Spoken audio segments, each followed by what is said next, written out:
অন্যতম সদস্য কেন্দ্রীয় পাঠাগার সম্পাদক মেধাবী ছাত্রনেতা হাসনাইন আহমদ সম্মানিত মেহমানকে আলোচনা রাখার জন্য অনুরোধ করছে।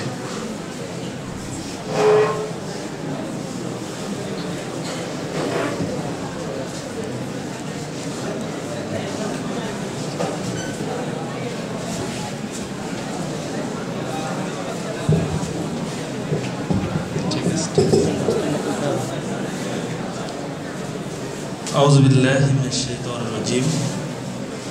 বিসমিল্লাহির রহমানির রহিম। মেধাবীদের প্রিয় ঠিকানা বাংলাদেশ ইসলামী ছাত্র শিবির হবিগঞ্জ জেলা শাখা কর্তৃক আয়োজিত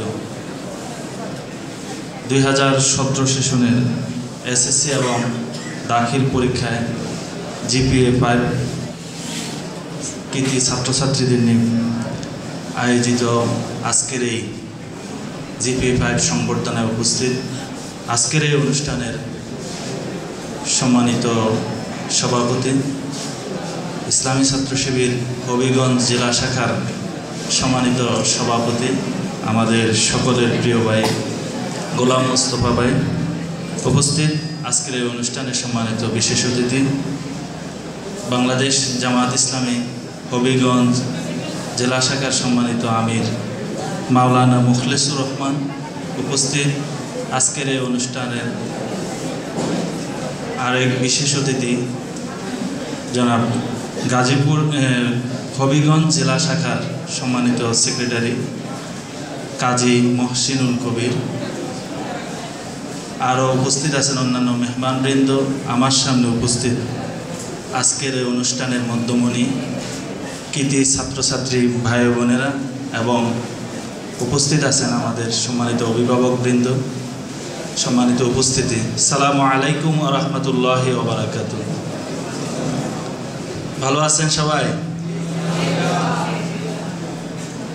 আল্লাহর দরবারে শুকরিয়া আদায় করি যে ইসলামী ছাত্র শিবিরের এই পরিস্থিতিতে ছাত্র শিবিরের সুন্দর একটি আয়োজনে আপনারা খুব ভালোভাবেই সাড়া দিয়েছেন।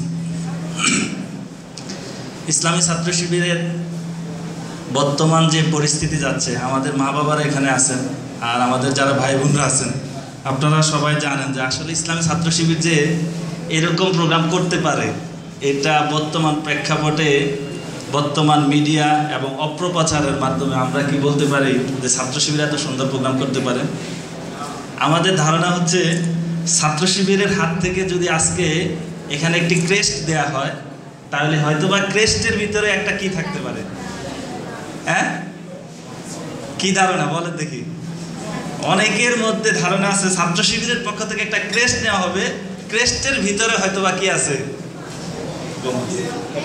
যদি ছাত্র শিবিরের পক্ষ থেকে একটা স্টিক হয়তোবা দেয়া হয়েছে, এখন পর্যন্ত মনে কোনো আওয়াজ হয় নাই, কিন্তু অসংখ্য ভাইদের আমাদের এটা বাস্তবতা বর্তমান প্রেক্ষাপটে। ওই কিসের মতো আপনারা জানেন যে অন্ধ ব্যক্তি হাতি দেখার মতো, আপনারা হয়তো ওই গল্প শুনছেন যে অন্ধ ব্যক্তি হাতি দেখছে, হাতি দেখতে গিয়ে হাতির যখন যে মাউথ আছে, যেটা মাউথ, সে বলতেছে এটা হাতির কি পা। বুঝছেন কি বলছি? আজকে ছাত্র শিবির সম্পর্কে মনে হচ্ছে যেন এরকম ভাবে অপপ্রচার করা হচ্ছে। ছাত্র শিবিরের ক্রেস্ট মনে হচ্ছে যে এটার ভিতরে কি আছে। এরপরে ছাত্র শিবিরের পক্ষ থেকে যদি মিষ্টি দেয়া হয়, যারা এ প্লাস পেয়েছেন, ফুলের শুভেচ্ছা ও মিষ্টি, আমাদের ভাইয়েরা হয়তো ভুক্তভোগী, অধিকাংশ ভাইয়েরা বলতে পারেন যে যখনই কোনো ভাইকে শুধু আমাদের পক্ষ থেকে একটা ফুলের শুভেচ্ছা অথবা একটা মিষ্টি দেয়া হয়েছে, সে মিষ্টি এবং ফুলের শুভেচ্ছা তো দূরের কথা, সে আমাদের কাছ থেকে মানে দূরে সরে যেতে পারলে, কি পালাতে পারলে তার জন্য উত্তম। এইরকম সমাজ ব্যবস্থা আমাদেরকে করে দেওয়া হয়েছে। তারপরে আমরা আজকে আমাদের অন্তঃস্থল থেকে অভিনন্দন জানাই এবং শুভেচ্ছা জানাই, এবং আমাদের অন্তরটা ভরে গিয়েছে যে ছাত্র শিবিরের ডাকে আজকে এই পরিস্থিতিতে আপনারা সাড়া দিয়েছেন। প্রিয় বন্ধুগণ, ইসলামী ছাত্র শিবির আসলে মেধাবীদেরকেই সম্মান দিতে জানে, আসলে মেধাবীদেরকে সাথে নিয়ে ইসলামী ছাত্র শিবির চলতে চায়। আর এটাই হচ্ছে আজকের এই সমাজে আমাদের মূল আমাদের সমস্যা এবং বাধা। প্রিয় বন্ধুগণ, মেধাবীদেরকে যেভাবে সম্মান দেওয়ার কথা আজকের এই সমাজে, আমরা কি আসলে সমাজে সে সম্মান পাচ্ছে কিনা? আজকে যদি আমি বলবো না যে খেলাধুলা করলে তাদেরকে পুরস্কার, ভালো খেললে তাকে পুরস্কার দেয়া দরকার, এটা আমরা দেয়া দরকার না এটা বলবো না, কিন্তু দেয়া দরকার। তবে আমি বলবো আজকে যারা প্রায় 4 লাখের উপরে পরীক্ষা দিয়ে 1,15,000 যারা প্লাস পেয়েছেন, এখানে মিনিমাম না হলেও তো 50,000 স্টুডেন্ট পরীক্ষা দিয়েছেন এই হবিগঞ্জ জেলায়। মাত্র 750 অথবা 403 এ প্লাস পেয়েছেন, 403 জন এ প্লাস পেয়েছেন। আপনি কি চিন্তা করেন 10 বছর পরে আমরা এই চেয়ারে কেউ থাকবো না। 10 বছর পরে 2027 সাল অথবা 28 সালে আপনারাই হচ্ছেন হয়তোবা হবিগঞ্জ জেলার এখানে যারা আছেন, কেউ হবিগঞ্জ জেলার ডিসি হবেন, কেউ এসপি হবেন, অথবা রাষ্ট্রের কেউ এখান থেকে এমপি সংসদ সদস্য হবেন, অথবা কেউ বাংলাদেশের আরও বড় উচ্চ পর্যায়ে আপনারা সেখানে দায়িত্ব পালন করবেন 10 বছর পরে। ব্যবধান কিন্তু 10 বছর পরে। এর আগেও কিন্তু আমরা অনেকে পরীক্ষা দিয়েছি, আমরা জাতীয় পরীক্ষা আরও 2টা পরীক্ষা অংশগ্রহণ করার সুযোগ হয়েছে, কিন্তু যে 2টা পরীক্ষা অংশগ্রহণ করেছি সে 2টা পরীক্ষার চেয়ে সবচেয়ে গুরুত্বপূর্ণ আমাদের এখন আমরা যে পরীক্ষাটা কি করেছি, অংশগ্রহণ করে ভালো রেজাল্ট করতে পেরেছি। এটা আমার জীবনের জন্য, আপনি বলেন আমরা যারা এখানে উপস্থিত হয়েছি, আমাকে যদি ডাক্তার হতে হয়, যাদের স্বপ্ন, কাদের স্বপ্ন আছে দেখি, ডাক্তার হওয়ার স্বপ্ন আছে কাদের?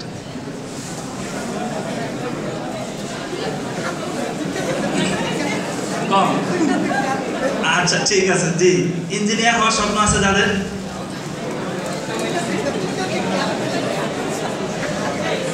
ঠিক আছে, এটা খুব কম। যাই হোক, এরপরে রাষ্ট্রের বড় সচিব অথবা ডিসি, এসপি এরকম হওয়ার যাদের ইচ্ছা আছে?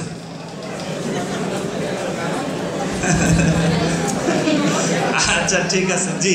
প্রিয় বন্ধুগণ, আমি এর ব্যাখ্যায় যাব। আজকে যারা এসএসসি এবং দাখিল পরীক্ষা জিপিএ 5 পেয়েছেন, আপনি কি জানেন জিপিএ 5 পাওয়ার কারণে আপনার মেডিকেল এবং ইঞ্জিনিয়ারিং বুয়েটে ভর্তি হওয়ার জন্য এক ধাপ আপনাকে কিন্তু এই রেজাল্ট আপনাকে এগিয়ে দিয়েছে। এটা কি আপনারা বিশ্বাস করেন? আমি আপনাকে সেখানে ব্যাখ্যা দেব। প্রিয় বন্ধুগণ, আমি বলবো সে কথা যে আজকে যেই লোকগুলোকে বেশি সংবর্ধনা দেওয়া দরকার, আজকে সেই লোকগুলোকে সংবর্ধনা না দিয়ে আজকে শুধু বলা হয় যারা মোস্তাফিজ একটু ভালো কি করতে পারে, বল করতে পারে, তাকে কি করে দেয়া হয়? সরকারের পক্ষ থেকে একটি বাড়ি করে দেয়া হয়, ঢাকাতে একটি বিলাসবহুল বাড়ি করে দেয়। আমি বলছি তাদেরকে দেয়া যাবে না, এটা বলি নেই, কিন্তু বলছি যে তাদেরকেও দিতে হবে। কিন্তু যারা মেধাবী তাদেরকে শুধু ইসলামী ছাত্র শিবিরের কি দায়িত্ব মেধাবীদের সংবর্ধনের? সরকারের পক্ষে কি কোনো দায়িত্ব নেই? যারা বর্তমান সরকারে রয়েছে, আমরা এই প্রোগ্রাম থেকে উদাত্ত আহ্বান জানাবো, যারা আজকে সরকার অথবা রাষ্ট্র পরিচালনা করছে, আমাদের শুধু ইসলামী ছাত্র শিবির যেভাবে নির্যাতিত, যেভাবে নিষ্পেষিত, আপনারা সবাই তো জানেন। আজকে মিডিয়াতে অ্যাড দিয়ে ইসলামী ছাত্র শিবিরের বিরোধিতা করা হয়। আপনারা দেখছেন কখনো? আপনারা দেখবেন যে বাড়ি ভাড়া দিতে কি করেন, একটু সতর্ক হন। বাড়ি ভাড়ার উপর একটা অ্যাড করা হয়েছে, দেখছেন? বলছে এরপরের দিন র্যাব আসতে কি করে নেওয়া হচ্ছে, পুলিশ তার মেয়ে সহ, এবং কি করতেছে, বাড়িওয়ালার মেয়ে সহ ছেলে 2টাকে নিয়েছে। এগুলো হচ্ছে ছাত্র শিবিরের সম্পর্কে মানে কাল্পনিক যত ধরনের অ্যাড আছে, সেই অ্যাড এখন কি করা হচ্ছে, তৈরি হচ্ছে। অথচ ইসলামী ছাত্র শিবির এই পরিস্থিতিও মেধাবীদেরকে সম্মান দেয়া থেকে দূরে রাখতে চাচ্ছে না। আমরা আমাদের হয়তোবা এখানে আজকে ইসলামী ছাত্র শিবির হবিগঞ্জ জেলাকে আমরা ধন্যবাদ জানাই যে হবিগঞ্জ জেলা অত্যন্ত সুন্দর করে একটি অডিটোরিয়ামে আপনাদেরকে এই সম্মান দেওয়ার সুযোগ করে দিয়েছে। আমরা সারা বাংলাদেশের সব জায়গায় দেওয়ার চেষ্টা করতেছি, তবে অনেক জায়গায় যেখানে আমরা এরকম অডিটোরিয়াম করতে পারি না, সেখানে আমরা ঘরে গিয়ে মা বাবার কাছে থেকে সেখানে আমরা সংবর্ধনা দেওয়ার চেষ্টা করেছি। প্রিয় বন্ধুগণ, আমরা বলবো যে এই সরকারকে এবং যারা রাষ্ট্র পরিচালনা করতেছে, আমাদের শুধু গান গাইলেই ভালো গায়ককে পুরস্কৃত করা হবে এটা না করে, যারা এখানে মেধাবীরা আমাদের যারা A+ পাচ্ছে এবং আগামী দিনে যারা ভবিষ্যৎ, তাদেরকেও যাতে কি করা হয়, সংবর্ধনা, এটাকে আমরা আশা করতে পারি। আমরা সবাইকে একযোগে আশা করতে পারি যে সরকার যারা রাষ্ট্র পরিচালনা করতেছে তারাও আমাদেরকে কি করুক, সংবর্ধনা দেওয়ার ব্যবস্থা করুক। যে সম্মানিত বন্ধুগণ, আমি যে কথা বলবো সেটা হলো যে আজকে যারা এখানে এসেছেন এবং সংবর্ধনা নিতে এসেছেন, আমি ওই কথাই বললাম যে আজকে আপনার একটি ধাপ কিন্তু কি হয়েছে, মেডিকেল এবং বিশ্ববিদ্যালয়ে ভর্তি হওয়ার জন্য কি সুযোগ হয়েছে। আমি এই কথা বলার আগে শুধু বলবো যে আমরা আজকে যারা এখানে আসার সুযোগ হয়েছে, আমাদের মেহমান বলেছেন যে আমাদেরকে যিনি এই পদে নিয়ে আসার জন্য সম্মানিত করেছেন এবং মনোনীত করেছেন, তিনি হচ্ছেন আমাদের প্রথম হচ্ছেন কে? আল্লাহ। সর্বপ্রথম আমরা কার কৃতজ্ঞতা স্বীকার করব? তাহলে আল্লাহর কৃতজ্ঞতা। প্রিয় বন্ধুগণ, আজকে অনেকেই আমার এখানে অনেকে মুসলমান আছেন অথবা অনেকে অন্য ধর্মেরও আছেন। আমি বলবো আজকে যারা এখানে এসেছি সবাই তো জানেন এই সুন্দর পৃথিবীতে আমাদের বেঁচে থাকা সব কিছুই, পাহাড় পর্বত নদী নালা, আমরা যা কিছু দেখি এগুলো কি এমনি এমনি সৃষ্টি হয়েছে? আমরা যারা এখানে আছি আমরা সব সময় আজকে আমাদের প্রস্তুতির পরে যখন পরীক্ষা দিয়ে আসি, রেজাল্টের যখন একেবারে এখনো রেজাল্ট ঘোষণা হয় নাই, তখনও আমার মনে একটাই চিন্তা যে কোনো মতে যাতে আমার ম্যাথ পরীক্ষাটা খারাপ হয়েছে, যাতে এই ম্যাথ পরীক্ষাটা আল্লাহ তাআলা যাতে আল্লাহর পক্ষ থেকে আমাকে ঐশ্বরিকভাবে কী করে দেওয়া হয়, A+ ব্যবস্থা করে দেয়। কিন্তু অসংখ্য আছে এই সামান্য সেখানে A+ না পাওয়ার, সে পাইছে 4.92 অথবা 4.90, কিন্তু আপনি শুধু 1 নাম্বারের কারণে কি হয়ে গেছেন, A+ পাওয়ার সুযোগ পেয়েছেন। এই জন্য প্রিয় বন্ধুগণ, আমি বলবো যারা এখানে এসেছেন, এইটুকু মনোনীত করার, এতটুকু সম্মানিত করার কে আমাকে করেছে? তাহলে আল্লাহ। তাহলে আমি এখানে বলবো মুসলমান এবং মুসলমান যারা আছেন সবাইকে, আমাকে সকল কাজে যত কিছু আছে আমরা আমাদের স্রষ্টাকে ভুলবো না। প্রিয় বন্ধুগণ, পৃথিবীতে যদি একটি বল, সাধারণ একটা ফুটবলও যদি কেউ না নাড়াইলে লড়ে না, পৃথিবীতে একটি ছোট্ট খেলনা, শিশুদের খেলনাও যদি কেউ তৈরি না করলে সেটা তৈরি হয় না, তাহলে এই পৃথিবীটা কি এমনি এমনি সৃষ্টি হয়ে গেল, অথচ এর কোনো স্রষ্টা থাকবে না? আজকে অন্য ধর্মের যারা আছেন তারা অনেক সময় বলেন যে সৃষ্টি করছেন স্রষ্টা, কিন্তু লালন পালনকারী হচ্ছেন ব্রহ্মা, অথবা খাওয়ার দেয় হচ্ছে কি রাম। আমি বলবো যে হয়তোবা আমার এটা ভুলও হতে পারে, কিন্তু যিনি সৃষ্টিকর্তা তিনি আবার কি লালন পালনকারী, তিনি আবার কি হুকুমদাতা। এ কথা আমাদেরকে কিন্তু বিশ্বাস করতে হবে। আজকে প্রিয় বন্ধুগণ, যিনি সৃষ্টি করছেন এগুলো, আবার তিনি আমাদেরকে খাওয়াচ্ছেন, তিনি আমাদেরকে আলো বাতাস দিচ্ছেন, তিনি আমাদেরকে সব কিছু করতেছেন। এই জন্য বন্ধুগণ, আমি আপনাদেরকে আহ্বান জানাবো, আজকে মায়ের গর্ভে আমাদেরকে যিনি লালন পালন করছেন, কে লালন পালন করছেন? তাহলে বলেন দেখি, কে? আল্লাহ। তাহলে যারা এখানে আছি আমরা যদি শুধু বলি যে স্রষ্টা একজন, কিন্তু আরও এর সাথে অনেকেই আছেন, তাহলে কিন্তু আমার আল্লাহকে মানা হলো না। এজন্য আমরা এখানে যারা আছি আমরা আহ্বান জানাবো, ইসলামী ছাত্র শিবিরের আজকের এই প্রোগ্রামটি থেকে আহ্বান জানাবো যে আমরা সব সময় কৃতজ্ঞতা জ্ঞাপন করব যে আমাদের যত কিছু আছে, আমরা যত কিছু চাইব, আবার আমরা যা কিছু পাওয়ার চিন্তা করব, সব কিছু কার কাছ থেকে চাইব? আল্লাহ। দ্বিতীয়ত আমি যে বিষয়টা বলবো প্রিয় বন্ধুগণ, আজকের এই পর্যায়ে আসার পেছনে আমাদের ভাইয়েরা বলেছেন, আর আজকে আমরা এই সম্বর্ধনার পক্ষ থেকে আমরা বলবো যে দ্বিতীয়ত আমরা যাদের কৃতজ্ঞতা জ্ঞাপন করব এবং যাদের প্রতি শ্রদ্ধা নিবেদন করব, তারা হচ্ছেন আমাদের মা বাবা, অভিভাবক মণ্ডলী এবং আমাদের শিক্ষকদের প্রতি, বিশেষ করে আমাদের মা বাবা। আজকের এই প্রোগ্রাম থেকে আমরা আমাদের মা বাবাকে শ্রদ্ধা জানাই। প্রিয় বন্ধুগণ, প্রিয় নবী মুহাম্মদুর রাসূল সাল্লাল্লাহু আলাইহি ওয়াসাল্লাম সম্পর্কে আপনারা জানেন, রাসূল কারীম সাল্লাল্লাহু আলাইহি ওয়াসাল্লামের কাছে এক ব্যক্তি এসেছেন, তখন তার মা বাবা দুইজনেই জীবিত ছিলেন। ব্যক্তি এসে জিজ্ঞেস করলেন, ইয়া রাসূলুল্লাহ, আমার কাকে বেশি ভালোবাসবো? রাসূল কারীম সাল্লাল্লাহু আলাইহি ওয়াসাল্লাম বলছেন, তুমি তোমার মাকে বেশি ভালোবাসো, মায়ের কথা আগে শোনো। এরপরে আবার বলছে, এরপর কাকে? পরে বলছে আবারও তোমার মাকে, এরপর বলছে আবার কাকে, তারপরও বলছে তোমার মাকে। প্রিয় বন্ধুগণ, আজকে একটি জাতিকে যদি সুন্দর করতে হয়, একটি জাতিকে যদি গর্বিত করতে হয়, তিনজন ব্যক্তি একটি সমাজকে সুন্দর করতে পারে। একটি জাতিকে সুন্দর এবং চরিত্রবান জাতি হিসাবে পরিচয় করে দিতে পারেন তিনজন ব্যক্তি। একজন হচ্ছেন মা, আরেকজন হচ্ছেন বাবা, আরেকজন হচ্ছেন শিক্ষক। প্রিয় বন্ধুগণ, আজকে আমরা এখানে যারা এসেছি, আমাদেরকে এই পর্যায়ে নিয়ে আসার পেছনে আমাদের মা বাবার অনেক অক্লান্ত পরিশ্রম রয়েছে। আমি আহ্বান জানাবো মেধাবী বন্ধুদেরকে, আমরা যেখানেই থাকি, যেভাবেই থাকি, আমার সকল কৃতিত্ব, আমার সকল উত্তম কল্যাণমূলক সকল কাজের জন্য আমরা আমাদের মা বাবাকে স্মরণ করব, মা বাবার প্রতি শ্রদ্ধা নিবেদন করব। প্রিয় বন্ধুগণ,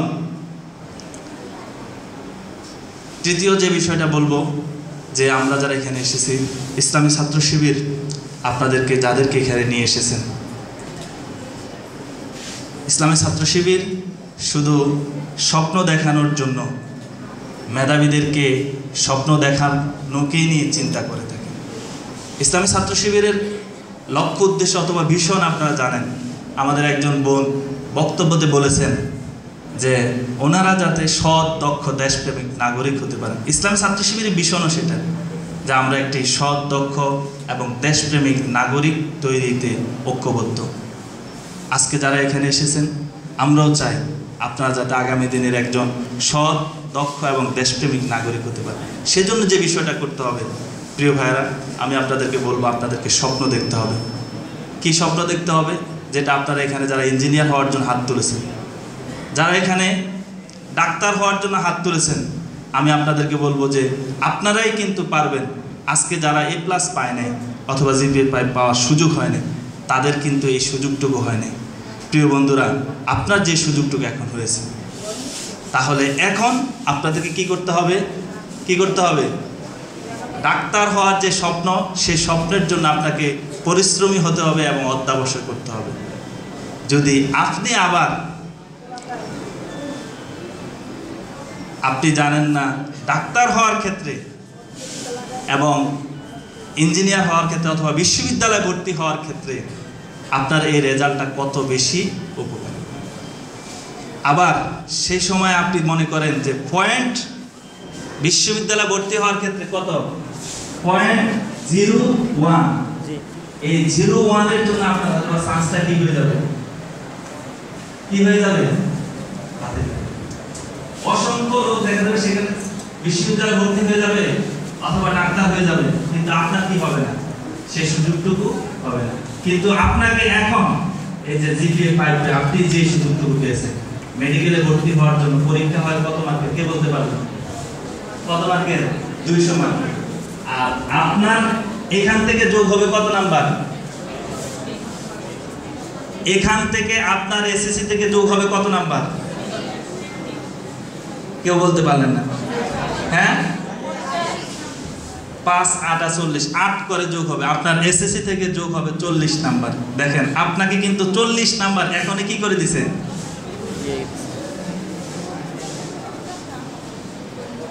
আপনাকে এখনই যোগ করে দিছে। আবার ইন্টারমিডিয়েটে আপনাকে সেখান থেকে যোগ হবে কত নাম্বার? 60 নাম্বার। তাহলে টোটাল আপনি কত নাম্বার মেডিকেলের জন্য এখান থেকে নিয়ে যাচ্ছেন? কত নাম্বার? 100 নাম্বার। এই সুযোগটাও কিন্তু আরেকজনে পায় না। বললাম যে মেডিকেল এবং ইঞ্জিনিয়ারিং ভর্তি হওয়ার জন্য মাত্র আপনার পয়েন্ট কত? 0.1। এই জন্যই আপনার চান্সটা কি হয়ে যাবে? শেষ হয়ে যাবে। আজকে যেভাবে আপনি A+ পেয়েছেন, আবার অনেকে পায় নাই, আপনার মনে অনেক খুব আনন্দ, কিন্তু সেই সময় কিন্তু আবার আপনি চান্স না পাইলে আরেকজন যে 4 পয়েন্ট পেয়ে কি হয়ে গেল? চান্স পেয়ে গেল, তাহলে সে কি হবে? আপনি তখন বলবেন, ইয়া লাইতানি কুনতু তুরাবা, হায় আমি যদি কি হয়ে যেতে পারতাম, এখন আমি যদি মাটি হয়ে যেতাম। তখন আপনার কাছে আফসোস শুরু হবে। প্রিয় বন্ধুরা, আজকে যারা এখানে মেধাবী বন্ধুরা এসেছেন, আমি আপনাদেরকে বলবো, আপনি যখন বিশ্ববিদ্যালয়ে ভর্তি হবেন, সেম বিশ্ববিদ্যালয়ের আপনার পরীক্ষা হবে 200 নম্বরের, সেখানে আপনাকে দিয়ে দিবে কত নাম্বার? 120 নাম্বার, 80 নাম্বার আপনাকে এখান থেকে দিয়ে দিবে। এসএসসি এবং এইচএসসি থেকে কত নাম্বার? 80 নাম্বার। তাহলে 30 নাম্বার হচ্ছে এখান থেকে, 5-6 কত? 30। আপনি 30 অলরেডি কি হয়ে গেলেন?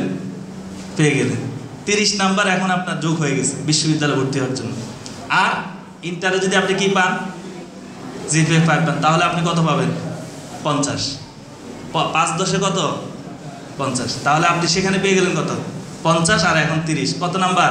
অটোমেটিকলি আপনার এখন কত নাম্বার যোগ হয়ে গেল বিশ্ববিদ্যালয়ের জন্য? 30 নাম্বার আপনার যোগ হয়ে গেছে।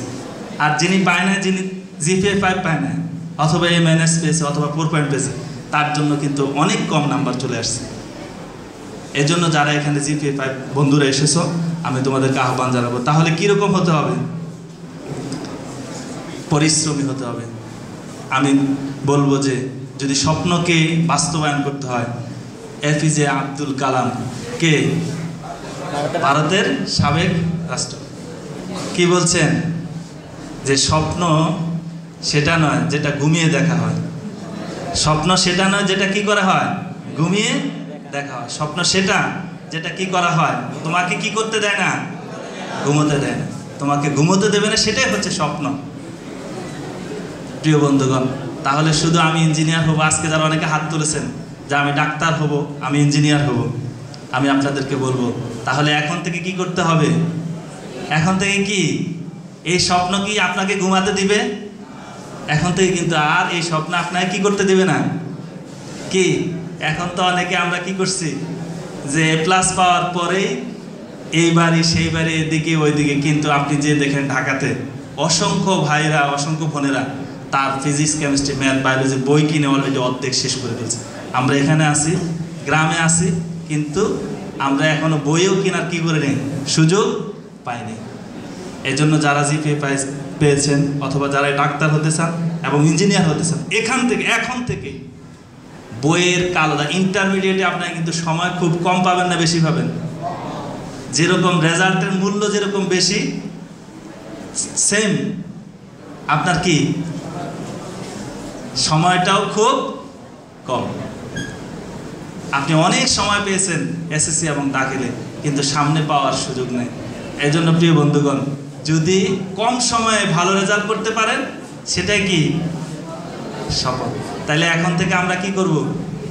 আমার স্বপ্নকে নিয়ে আমি কি, আমার স্বপ্ন আমাকে কি করবে না, ঘুমোতে দেবে না। এজন্য আমি বলবো যারা ডাক্তার এবং ইঞ্জিনিয়ার হতে চান, এখন থেকে আপনি আপনার বইয়ের ইন্টারমিডিয়েট বই ক্রয় করে বই এখন থেকেই পড়া শুরু করে দেন এবং বইয়ের কালো দাগ যা আছে সব শেষ করে মুখস্থ করে ফেলতে হবে। তাহলেই আপনার স্বপ্নতে রূপান্তরিত হবে। প্রিয় বন্ধুগণ, আমি আপনাদেরকে বলবো ইসলামী ছাত্র শিবির আপনাদেরকে যারা এখানে এসেছেন, ইসলামী ছাত্র শিবির শুধু মেধাবীদেরকে বলছি যে স্বপ্ন দেখানোর জন্যই কাজ করেন। আর এটাই হচ্ছে আজকে ছাত্র শিবিরের জন্য কি আমি উদাত্ত আহ্বান জানাবো আমাদের মেধাবী বন্ধুদেরকে, যারা আমাদের বিরুদ্ধে অপপ্রচার চালাচ্ছে এবং আমাদেরকে নিয়ে বিভিন্ন রকম ষড়যন্ত্র করতেছে। আমি মেধাবী বন্ধুদেরকে আহ্বান জানাবো, তোমরা সহ আমরা সহ এক হয়ে ইসলামী ছাত্র শিবিরকে বাঁচানোর জন্য চেষ্টা করব। পারবা না? পারবা কি না? ইসলামী ছাত্র শিবির তো কখনো চায় না যে একটি অশ্লীল, একটি অসামাজিক একটি রাষ্ট্র ব্যবস্থা গঠিত হোক। কি বলো? তোমরা দেখেছো ছাত্র শিবিরের একজন ভাইয়ের হাতে সিগারেট দেখছো, তোমরা আমাকে বলো যে আমি আজকে এখান থেকে আমি তোমাদেরকে সেই ভাইকে শাস্তি দেওয়ার ব্যবস্থা করবো। বলো দেখি কেউ দেখছো কি যে ছাত্র শিবিরের একজন ভাইয়ের হাতে সিগারেট, অথবা ছাত্র শিবিরের একজন ভাই একজন মেয়ে বন্ধুকে নিয়ে চলছে, যেটা সমাজের জন্য খারাপ? দেখেছো? দেখো না। ইসলামী ছাত্র শিবির একজন ভাই তার ধর্ম পালনের ক্ষেত্রে, তার নীতি নৈতিকতা প্লাস ফরজ ওয়াজিব এগুলো পালন করার ক্ষেত্রে সে বেখেয়ালি। প্রিয় বন্ধুগণ, ইসলামী ছাত্র শিবির চায় তরুণদেরকে সাথে নিয়ে, যারা এখানে উপস্থিত হয়েছে, তোমরা জানো রসুল করিম সাল্লাল্লাহু আলাইহি ওয়াসাল্লামের সাথে যারা সবচেয়ে বেশি একটি সুন্দর সমাজ গঠনের জন্য, একটি জাহেলিয়াতের মূর্খতার যুগ থেকে একটি সোনালী সমাজের জন্য চেষ্টা করেছেন। যে সময় তোমরা সেই গল্প শুনেছ যে এক ব্যক্তি জাকাত দেওয়ার জন্য সে সময়ে সম্পদের বস্তা মাথায় নিয়ে সে ঘুরতেছে। হঠাৎ একজনের সাথে দেখা হলো, বললে যে ভাই আমার এই বোঝাটা কি করেন, আপনি রাখেন, আমি কি করি একটু রক্ষা পেতে চাই। বলছে যে আমি তো এরকম একজন লোক খুঁজতেছি যে আমার সম্পদের জাকাত আমি তাকে দেব। প্রিয় বন্ধুগণ, সে সময় কিন্তু জাকাত খাওয়ার মতো অথবা জাকাত পাওয়ার মতো এরকম কোনো লোক সেই সমাজে আর পাওয়া যায় না, যে সমাজ রসুল করিম সাল্লাল্লাহু আলাইহি ওয়াসাল্লাম কি করেছেন, গঠন করেছেন। আর সেই সমাজ গঠনের জন্য যারা সবচেয়ে বেশি সহযোগিতা করেছেন রসুল করিম সাল্লাল্লাহু আলাইহি ওয়াসাল্লামকে, সেটা হচ্ছে তরুণরা। সে সময় সবচেয়ে বেশি তরুণ ছিলেন হযরত আলী রাদিয়াল্লাহু তাআলা আনহু। আর সে আলী রাদিয়াল্লাহু তাআলা আনহুকে বলা হচ্ছে আসাদুল্লাহ, সিংহ উপাধি দেওয়া হয়েছে। তাইলে প্রিয় বন্ধুগণ, তরুণরাই পারবে একটি সমাজকে সুন্দর এবং দুর্নীতিমুক্ত সমাজ গঠন। কি বলা পারা যাবে না? কাদেরকে? তরুণরাই তো ছাত্র শিবিরের সাথে থেকে। তাহলে আমরা বলছি যে ছাত্র শিবিরের সাথে থেকে তোমরা কি করো, একটি সুন্দর সমাজ গঠনের জন্য, দুর্নীতিমুক্ত। আজকে আমরা দেখি যে ডাক্তার তো অনেক হতে যাচ্ছে, ঠিক না? ডাক্তারদের অপর নাম এখন কি বলা হয়? হ্যাঁ, কি বলা হয়? কসাই। আমরা তো সেরকম ডাক্তার হতে চাই না, অথবা সেরকম ডাক্তার আমরা বানাতে চাই না যারা কসাই হবে। আজকে যাদের কাছে, অথচ আমরা এত কষ্ট করে দেশের সম্পদ নষ্ট করে যাদের পেছনে খরচ করে যারা এত বড় হয়েছেন, আজকে তাদেরকে কি উপাধি দেওয়া হয়েছে? কসাই উপাধি দেওয়া হয়েছে। আজকে আমরা তো সেরকম রাজনীতিবিদ হতে চাই না, সেরকম শাসক হতে চাই না যারা মানুষকে শোষণ করবে। আজকে যারা রাজনীতি করতেছে, আজকে তাদেরকে বলা হয় চোর এবং ডাকাতের চেয়ে সবচেয়ে বেশি ভয় পায় কাদেরকে মানুষ এখন? কাদেরকে? রাজনীতিবিদদের। এটাকে আমি বানানো কথা বলছি? আজকে সবচেয়ে বেশি ভয় পায়, সবচেয়ে বেশি চোর ডাকাতকে মানুষ এখন সবচেয়ে কম ভয় পায়, কিন্তু সবচেয়ে বেশি ভয় পায় হলো যারা কারা রাজনীতি করে। আজকে আমরা যখন দেখি যে আমাদের বাড়ির পাশে একটা বিল্ডিং উঠবে, বলে যে বিল্ডিং এর ইট গাঁথনির আগে বলে যে কি করা লাগবে, মিষ্টির টাকা পাঠায় দেয়। একটা সিএনজি অথবা একটা অটোরিকশা, আজকে একটা অটোরিকশা যখন শুধু পৌরসভার ভিতরে ঢুকবে, তখন তাকে বলা হচ্ছে যে আপনি পৌরকর কি করেন, পৌর স্লিপ দিন। এগুলো কাদের পেটে যায়? কাদের পেটে? তাইলে সবচেয়ে বড় সন্ত্রাসী এবং সবচেয়ে বড় খারাপ এখন কারা? কারা? রাজনীতিবিদ। প্রিয় বন্ধু, তাহলে আমরা তরুণদেরকে সাথে নিয়ে ইসলামী ছাত্র শিবির চাচ্ছে একটি দুর্নীতিমুক্ত এবং একটি শোষণমুক্ত সমাজ গঠন করতে। আল্লাহ রাব্বুল আলামিন কোরআনে কারিমের সূরা জুমারের 2 নম্বর আয়াতে বলছেন, ওয়াল্লাযী বা'সা ফিল উম্মিয়িনা রাসূলাম মিনাল্লাহি ইয়াতলু সুহুফান ওয়াল্লাযী বা'সা ফিল উম্মিয়িনা রাসূলাম মিনহুম ইয়াতলু আলাইহিম আয়াতিহি ওয়া ইউযাক্কিহিম ওয়া ইউআল্লিমুহুমুল কিতাবা ওয়াল হিকমা ওয়া ইন কানু মিন ক্বাবলু লাফি দালালিন মুবিন। সম্মানিত বন্ধুগণ, আজকে তোমরা যারা এখানে এসেছো, রাসূল কারীম সাল্লাল্লাহু আলাইহি ওয়াসাল্লাম প্রথম আল্লাহ রাব্বুল আলামিন এরকম মূর্খ জাতির উপরে তাকে রসুল হিসাবে প্রেরণ করা হয়েছে। আজকে এই সমাজটা আমরা মনে করি, তোমরা যারা এখানে মেধাবী হয়েছো, তোমরা অবশ্যই দেখবে যে প্রতিটি সমাজে, আজকের এই সমাজে কিন্তু মূর্খতায় ছেয়ে গেছে। আজকের এই খারাপ সমাজকে কলুষিত মুক্ত করার জন্য, কলুষ মুক্ত করার জন্য যাদেরকে দায়িত্ব গ্রহণ করতে হবে, আমি বলছি যে তরুণদেরকে। রাসূল কারীম সাল্লাল্লাহু আলাইহি ওয়াসাল্লামকে বলা হয়েছে যে তাকে প্রেরণ করা হয়েছে কাদের উপর? বুরুক্ষদের উপর। আর তিনি নিজে কি করেছেন? নিজে আগে তেলা আয়াত আল্লাহর নিদর্শন সমূহ শুনেছেন এবং প্রসিদ্ধ অর্জন করেছেন, এরপরে হচ্ছে মানুষকে শিক্ষা দিয়েছেন। আমি বলবো আজকে এই সমাজকে গঠন করার জন্য, এই সমাজকে সুন্দর করার জন্য তোমরা যারা এখানে এসেছো, তোমাদেরকে দায়িত্ব নিতে হবে এবং এই সমাজকে সুন্দর তোমাদেরকে করতে হবে। আর যদি আমরা না দায়িত্ব নিতে পারি তাহলে এই সমাজ কি ভালো হওয়ার সুযোগ আছে? ভালো হওয়ার সুযোগ আছে? তাহলে কাদেরকে দায়িত্ব নিতে হবে? কাদেরকে দায়িত্ব নিতে হবে? আমি তোমাদেরকে একটি গল্প বলবো। ওমর ফারুক রাদিয়াল্লাহু তাআলা আনহু, চিনছ? কে ছিলেন? ইসলামের দ্বিতীয় খলিফা। ইসলামের দ্বিতীয় খলিফা উনি যখন রাষ্ট্রপতি ছিলেন, রাতের অন্ধকারে হাঁটছেন, হঠাৎ ঘর থেকে আওয়াজ আসছে যে এক লোক কি করতেছেন?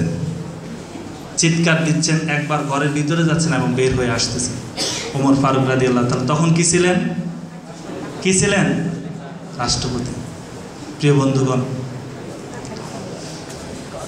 তখন ওমর ফারুক রাদিয়াল্লাহু তাআলা আনহু জিজ্ঞেস করলেন যে আপনি কেন এবার বেদিশা হয়ে একবার ঘরের ভিতরে যাচ্ছেন, বের হচ্ছেন?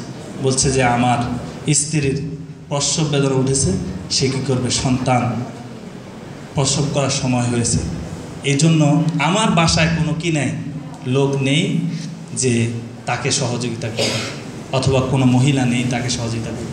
ওমর ফারুক রাদিয়াল্লাহু তখন কি ছিলেন? একজন প্রেসিডেন্ট ছিলেন। প্রেসিডেন্ট নিজে গিয়ে তিনি তার ওয়াইফকে নিয়ে আসলেন, নিয়ে এসে তার ওয়াইফের সহযোগিতা করলেন এবং সেখান থেকে প্রসব, তার সন্তান ভূমিষ্ঠ হলো। এরপর উনি একটি সুন্দর স্লিপ দিয়ে আসলেন যে আমার এই স্লিপটুকু নিয়ে যাবে কালকে রাষ্ট্রীয় কোষাগার থেকে, তার জন্য কি নিয়ে আসবে, তার জন্য যে উপটোকন আছে সেই উপটোকনগুলো নিয়ে আসবে। প্রিয় বন্ধুগণ, আমাদের নবী মুহাম্মদ সাল্লাল্লাহু আলাইহি ওয়াসাল্লাম তো সেরকম লোকই গঠন করেছেন। আজকে কি সমাজে সেরকম লোক খুঁজে পাওয়া যাবে? যাবে? সেরকম রাষ্ট্রপতি যতদিন পর্যন্ত হবে না ততদিন পর্যন্ত সমাজে কি পাওয়া যাবে না? শান্তিও পাওয়া যাবে না। আজকে সব জায়গায় বলে যে দেশে সব জায়গায় কি হচ্ছে? উন্নয়ন। সব জায়গায় উন্নয়ন হচ্ছে এবং রাস্তাঘাট, ব্রিজ, সব জায়গায় উন্নতি হচ্ছে। উন্নতির কোনো কি নেই, শেষ নেই। কিন্তু মানুষ কি শান্তি পাচ্ছে? শান্তি নেই। সব জায়গায় অশান্তি। প্রিয় বন্ধুগণ, তাহলে এই অশান্তি থেকে দূর করার জন্য কার মতো শাসক হতে হবে? কার মতো? ওমরের মতো শাসক হতে হবে। এই জন্য ওমরের মতো যদি শাসক হতে হয় তাহলে রাসূল কারীম সাল্লাল্লাহু আলাইহি ওয়াসাল্লাম আমি বলবো যে সেরকম আদর্শের অনুসারী হয়ে ওমরের মতো শাসক হওয়ার সুযোগ রয়েছে। প্রত্যেকেরই কিন্তু ওমরের মতো শাসক হতে পারলে এই সমাজকে পরিবর্তন করা কি সম্ভব। প্রিয় বন্ধুগণ, এই জন্য আমাদেরকে কি করতে হবে? আমি বলবো যে আল্লাহ রাব্বুল আলামিন বলছেন যে তোমরা সত্যবাদীদের সাথে থেকে কাকে ভয় করো? কাকে ভয় করো? আল্লাহকে ভয়। কাদের সাথে থেকে? ইয়া আইয়ুহাল্লাযীনা আমানু কুন মাস সাদিকিন। তোমরা সত্যবাদীদের সাথে থেকে কাকে ভয় করো? আল্লাহকে ভয় করো। প্রিয় বন্ধুগণ, তাহলে আমি বলবো যে আমরা তো জানি পরশ পাথর চিনেন সবাই? পরশ পাথর দেখছেন? পরশ পাথরে একটা উক্তি আছে যে পরশ পাথরের সাথে থাকলে কি হওয়া যায়? পরশ পাথর হওয়া যায়। আবার বলা হয়েছে সৎসঙ্গে স্বর্গবাস, অসৎসঙ্গে স্বর্গবাস। আজকে আমি বলবো যে যারা এখানে এসেছেন, আজকে যদি আমরা যদি সিগারেট না খাই, ছাত্র শিবির যদি আপনারা দেখছেন যদি ছাত্র শিবিরের ভাইয়েরা সিগারেট খায় না এবং তারা ফরজ ওয়াজিব সবগুলোই পালন করে, তাহলে আমরা কি আপনার দৃষ্টিতে সৎ হতে পারি না? সৎ হতে পারি কি না? জি প্রিয় বন্ধুগণ, যদি আমরা সৎ হতে পারি তাহলে আল্লাহ সে আয়াত যে আল্লাহকে ভয় করতে হবে কাকে সাথে নিয়ে?